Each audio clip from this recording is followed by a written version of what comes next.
Bom dia, sétimo ano, tudo bom? Espero que estejam todos bem, resguardados em suas casas e respeitando a quarentena. Aqui é a professora Letícia. Vamos, nessa videoaula, revisar os nossos conteúdos, o que a gente aprendeu até agora, certo? Vamos lá. Revisando o nosso conteúdo, nós começamos a estudar pelas camadas da atmosfera. Vimos que a atmosfera possui 5 camadas, começando pela troposfera, a camada onde a gente vive. Encontramos nuvens, onde os aviões transitam. Depois, temos a estratosfera, que é a camada onde a gente encontra a camada de ozônio. Passando pela estratosfera, temos a mesosfera, é a camada onde temos os meteoros.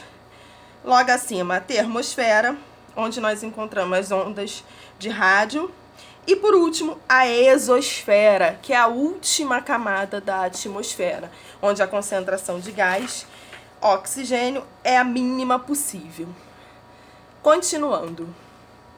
Propriedades do ar. Pressão do ar. Sabemos que o ar faz pressão em todos os sentidos.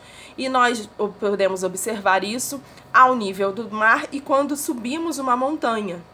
Lá em cima na montanha, o ar se torna mais rarefeito. O que quer dizer rarefeito? Com menos concentração de oxigênio. Essa menor concentração dificulta um pouco a nossa respiração. Por isso que a gente sente diferença quando estamos no alto de uma montanha.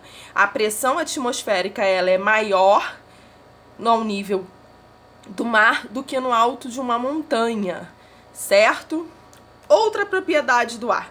Temos a compressibilidade e a expansibilidade. Nós vimos isso quando fizemos a nossa aula prática da seringa, né? Quando a gente encheu uma seringa de ar e a gente expandiu ela enchendo de ar. E depois a gente botou o dedinho na frente e apertou, comprimindo o ar. Então o ar tem a propriedade de se expandir e de ser comprimido. Efeito estufa. É um efeito natural que acontece aqui no nosso planeta, que ele faz o quê? Ele mantém a temperatura adequada para a nossa sobrevivência aqui na Terra, certo? Continuando, camada de ozônio é também um efeito natural que ela faz o quê? Ela bloqueia os raios UV para que não chegue na gente. Em boas condições, né? As duas funcionam muito bem. Composição do ar. O nosso ar ele é composto 78% por nitrogênio, 1% de dióxido de carbono, 21% de oxigênio. A concentração de oxigênio é muito pouca. Por isso nós devemos preservar sempre o nosso ar, a nossa atmosfera. Poluição do ar e seus efeitos. Uma das causas, né, que a gente sabe é a poeira, fumaça, queimadas. Isso interfere diretamente na nossa atmosfera, causando assim a inversão térmica. O que seria a inversão térmica? O ar frio fica preso entre o ar quente e os poluentes, não conseguindo subir e fazer essa troca de ar quente com ar frio, ar quente com ar frio. Então essa camada de poluentes ela fica presa ali. E isso também prejudica muito. Pode dar problemas de saúde, quem tem alergia, rinite, como outros problemas. Poluição do ar e seus efeitos. Intensificação do efeito estufa.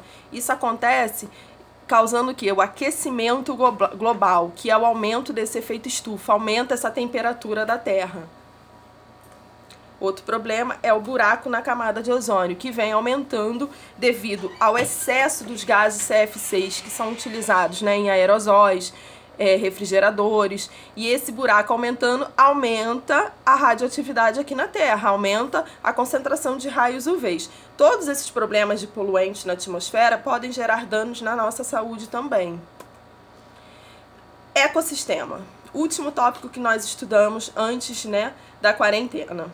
Fatores abióticos e bióticos. Em um ecossistema, nós temos esses dois fatores interagindo entre si. Fatores abióticos, que são os seres não vivos, elementos não vivos, e fatores bióticos, que são os seres vivos. Nessa imagem, nós podemos observar os dois fatores. Solo, água, ar, sol, fatores abióticos. Plantas, animais, fatores bióticos, certo? Continuando. Os ecossistemas, eles podem ser de dois tipos que nós vimos, os terrestres e os aquáticos. Os aquáticos, eles se subdividem, né, em plâncton, nécton e bentos, que são os animais que vivem nesses ecossistemas. Os plânctons, eles vivem na superfície, não têm locomoção, e são levados de acordo com a corrente do mar. Os néctons vivem no meio, né? Já podem nadar, não precisam da correnteza para levá-los. E os bentos, eles ficam no substrato.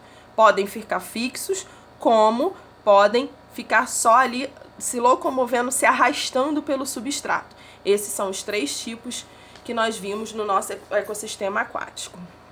Certo? Finalizamos nosso resumo. Em anexo eu vou colocar para vocês os gabaritos das folhas de exercício do dia 19, do dia 26 e dos exercícios do caderno do dia 12 de março, que ficou pendente para correção. E também vou colocar em anexo uma folhinha de exercício e o gabarito vai ser disponibilizado no dia 2 de abril, certo? Vamos continuar a nossa quarentena, mas sempre renovando, estudando nossos conteúdos. Próxima aula, 2 de abril, será colocado o gabarito para vocês com a folha do dia 1º, ok? Finalizando, lave sempre as mãos, se cuidem, fiquem em casa e abraços virtuais. Beijos!